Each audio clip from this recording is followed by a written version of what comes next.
मित्रों, बड़ा ही सारगर्भिक तरीके से और जोशीला अंदाज में हमारे आदरणीय पप्पू जी ने आप सबों को मार्गदर्शित किया। अब हम मंच पर हमारे बिहार प्रांत के कार्यक्रम प्रभारी आदरणीय विजय बाबू जी को आमंत्रित करेंगे। विजय बाबू जी हम लोग को एक सहयोगी के रूप में, एक बुजुर्ग मित्र के रूप में हम लोग के साथ कार्य करते हैं। हमेशा हम लोगों को जोश भरने का काम करते हैं। उधर वाले बच्चे आप लोग शांत हो जाएं, उनको थोड़ा भाई साहब देखिएगा शांत करवाएं। ये आदरणीय विजय बाबू जी जो कि कार्यक्रम प्रभारी हैं और हम युवा भाइयों का बुजुर्ग सहयोगी हैं, बुजुर्ग मित्र हैं। हमेशा हम लोग के अंदर जोश भरने का काम करते हैं और बड़ा ही जोशीला अंदाज में इस उम्र में भी युवाओं की तरह स्फूर्ति से काम करते हैं। तो हम आदरणीय विजय बाबू जी को अब मंच पर आमंत्रित करेंगे कि आज युवा प्रकोष्ठ के इस वर्षगांठ पर आएं और आकर के इन युवा भाइयों को मार्गदर्शित करें। आदरणीय विजय बाबू जी।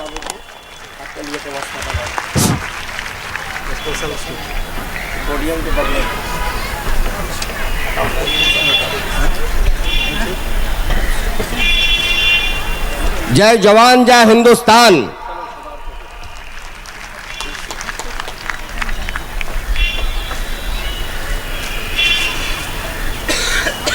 इस ऐतिहासिक और सांस्कृतिक कार्यक्रम में पधारे हुए हमारे श्रद्धा और सम्मान के अधिकारी डॉक्टर अशोक बाबू जी, जो हमारे गायत्री शक्तिपीठ में जिनका कार्यालय है वो जोन के प्रभारी हैं। श्रद्धेय अरविंद बाबू, जिन्हें प्यार से पप्पू जी लोग कहते हैं, उनका हम सम्मान करते हुए तथा हमारे बीच गायत्री परिवार पटना और बिहार में एक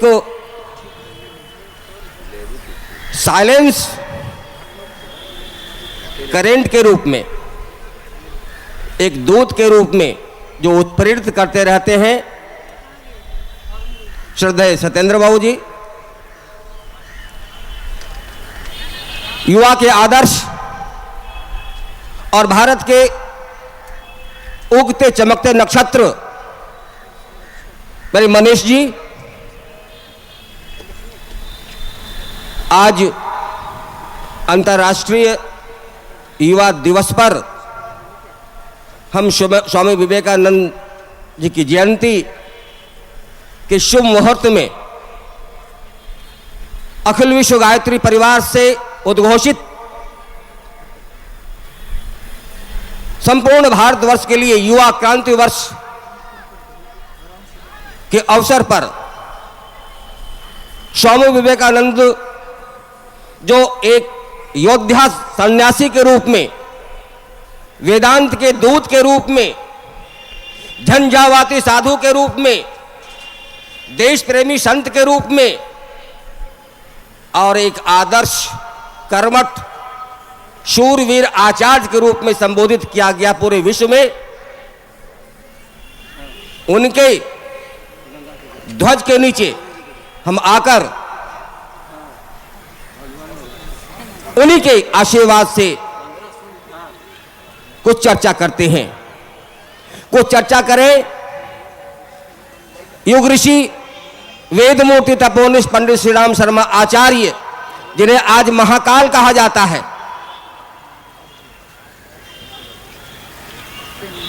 वंदनीय माता भगवती देवी शर्मा जी, जिन्हें भगवती के नाम से संबोधित किया जाता है, उनके चरणों का रज मस्तक पर लगाकर महाकाल के अग्रदूत स्वामी विवेकानंद की बात करते हैं। मित्रों,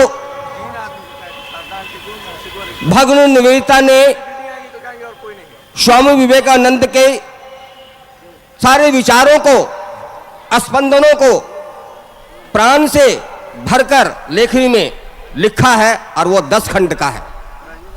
अगर युवाओं से हम कहें विवेकानंद साहित्य का एक खंड, पहला खंड भी अगर पढ़ लें, 10 खंड में से कोई खंड उठाकर पढ़ लें, तो उनकी वाणी में, उनके संभाषण में, उनके संदेश में जो राख में भी दावानल उगा देने का, उठा देने का जो ताकत है, मादा है, असर है, वो आप में आ जाएगा। इसके आग्नेय वाणी में उतनी ताकत है कि बुझे हुए, हताश, निराश, अवसाद से भरा हुआ युवक भी एक पृष्ठ अगर पढ़ ले तो उसके जीवन में उत्क्रांति बच जाएगी और वो श्रेष्ठता को वर्णन करेगा। मैं याद दिलाना चाहता हूं, प्रथम खंड के विवेकानंद साहित्य का प्रथम खंड में स्वामी विवेकानंद कह रहे हैं, मैं महाकाल का अग्रदूत हूं, महाकाल आने वाला है। आप पढ़ लेना। जब हमने उसको पढ़ा और जब परम पूज्य गुरुदेव से दीक्षा लेने के बाद ये साहित्य हमको मिला था, और जब हमने पढ़ा तो मेरे शरीर में रोमांच हो उठा, मैं रोमांचित हो उठा, संवेदनशील हो उठा था। आज हम परम पूज्य गुरुदेव वेद मूर्ति तपोधन पंडित श्री राम शर्मा आचार्य पूरे विश्व में परिवर्तन लाने के लिए, वैचारिक क्रांति करने के लिए जो मशाल खड़ा किया है, उसे हम महाकाल कहते हैं। और स्वामी विवेकानंद ने 19वीं सदी में यह घोषित कर दिया कि मैं महाकाल का अग्रदूत हूं, और आज महाकाल का मंच है, ये वेद मूर्ति का मंच है, अखिल विश्व गायत्री परिवार का मंच है ये, जिसे हम महाकाल के अग्रदूत का सम्मान करते हैं और उनकी चर्चा करने के लिए आज अंतर्राष्ट्रीय दिवस पर आ खड़े हुए हैं। मित्रों, स्वामी विवेकानंद का आविर्भाव उस समय हुआ भारतवर्ष में जब भारत पश्चिमी सभ्यता की ओर मुख कर दिया था। यहां के युवा वर्ग, ब्रह्म समाज, केशव चंद्र और ऐसे बुद्धिजीवियों के बात पर आकर के इंग्लैंड की तरफ, अमेरिका की तरफ, विदेशियों का ताकत से अपने आप को आकर्षित पाने लगे थे। अगर स्वामी विवेकानंद ठाकुर रामकृष्ण परमहंस के नेतृत्व में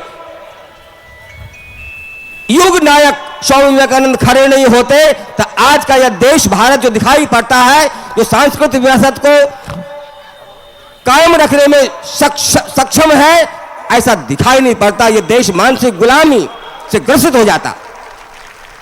लेकिन स्वामी विवेकानंद आकर कहा, मैं युवाओं को संगठित करने के लिए जन्म लिया हूं। युवा के इस हृदय में अगर गर्म खून हो और मस्तिष्क में शांति हो, शीतल लहर बहती हो, ऐसा वीरभद्र अगर बन जाए युवा, तो सृजन का एक संदेशवाहक बन सकता है।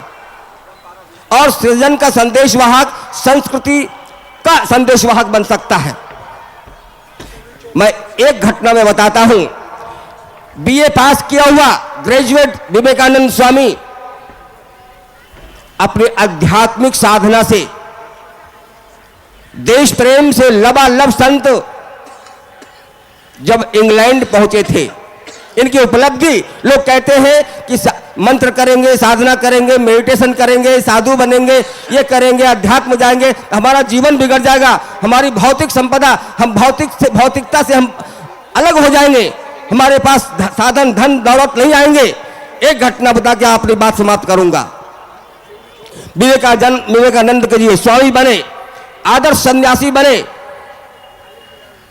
इंग्लैंड चले गए थे ये, और इस गरीब देश के उद्धार करने के लिए यहीं का एक जमशेदजी नसरवान जी टाटा नाम का एक व्यक्ति यहां के कृषि फार्म को चालू करने के लिए वो इंग्लैंड गए।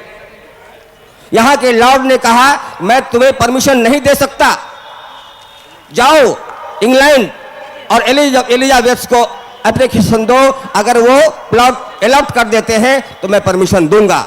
स्वामी और जमशेदजी नसरवान जी टाटा इंग्लैंड गए और एलिजाबेथ महारानी ने कही कि कौन सा प्लॉट चाहते हो इंडिया में, बताओ, मैं तुझे वो प्लॉट दे दूंगा, लिखित अलॉट कर दूंगी, और तुम वहां कारखाना लोहे का खोल देना। अब जमशेदजी नसरवान जी टाटा घबराए कि पूरे भारत में वो कौन सा स्थान है जहां लोहे के कारखाना हम खोल सकते हैं। उसको मालूम हुआ कि जिस होटल में हम रुके हुए हैं वहीं भारतवर्ष का एक सन्यासी भी रुका हुआ है। और उस जमशेदजी नसरवान जी टाटा को विश्वास था कि भारतीय अध्यात्म में, भारतीय साधना में वो शक्ति है कि वो दूरदृष्टि की प्राप्त होती है और वो सब कुछ जानते हैं। स्वामी विवेकानंद के पास गए। स्वामी विवेकानंद ने कहा कि प्रातः आना। और जमशेदजी नसरवान जी टाटा जब स्वामी जी से इस प्रातः काल मिला तो कहा कि जाओ, छोटा नागपुर पठार है और वहां साक्षी नाम का एक जगह है, जंगल से घिरा हुआ है, उस प्लॉट को अलॉट करा लो। और स्वामी जी पर विश्वास करके जमशेदजी टाटा ने उस प्लॉट को अलॉट करा लिया। और जब यहां आया, कारखाना खोला तो देखा कि एक कारखाना खोलने के लिए जो चीज चाहिए वो सब है। एक कारखाना, लोहे कारखाना खोलने के लिए पथरीली जमीन चाहिए तो पथरीली जमीन मिल गई। पानी चाहिए तो बगल में स्वर्ण रेखा नदी मिल गई। कोयला चाहिए तो झरिया बोकारो धनबाद से भरा हुआ कोयला का खान मिल गया। और लोहे के कारखाना खोलने के खनिज द्रव्य चाहिए तो बादाम पहाड़ मिल गया, लौह आयरन का, आयरन ओर का। मित्रों, ये चारों चीजें मिल गई। श्रमिक, आदिवासी श्रमिक, बहुत ही परिश्रमी श्रमिक बहुत सस्ते दर पर मिल गई। ये पांचों चीज मिल गई। और टाटा स्वामी विवेकानंद की दिव्य दृष्टि और उनके संदेश, उनके सलाह को मानकर जब आगे बढ़ा तो वो टाटा आज माला माल हो गया, विश्व विख्यात हो गया। अगर स्वामी विवेकानंद के बताए हुए साहित्य को पढ़ करके, उनकी साधना करके, उनके जोश को प्राप्त करके और उनके संदेश को प्राप्त करके अपने जीवन को भौतिक, अभौतिक, लौकिक, अलौकिक दोनों शक्ति प्राप्त कर सकते हैं। यह गायत्री मंत्र से भी होता है। और गायत्री महामंत्र के बारे में स्वामी विवेकानंद कहा कि भगवान से वही शक्ति मांगो जो उनके लायक हो, सद्बुद्धि मांगो। और गायत्री महामंत्र सद्बुद्धि का महामंत्र है। मित्रों, बात को समाप्त करते हुए आपसे निवेदन करेंगे कि आज स्वामी विवेकानंद जो सृजनकारी साधु थे,